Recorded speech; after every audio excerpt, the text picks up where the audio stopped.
Forget one of these steps and your server receives nothing, not even an error. When sending a POST request with the Fetch API, your data goes in the body option. But here's the catch. You can't just pass a raw JavaScript object. You need to serialize it first. Use JSON.stringify, which converts your object into a JSON string the HTTP protocol can actually transmit.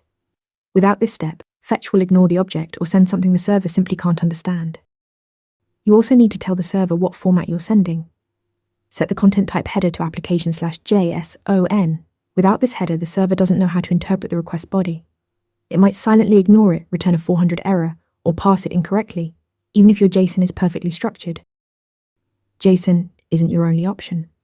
For HTML form submissions, use application/xww form-encoded as the content type and serialize with URL search params instead. On the server side, you need middleware to decode the body. Express provides JSON and encoded parsers for each format.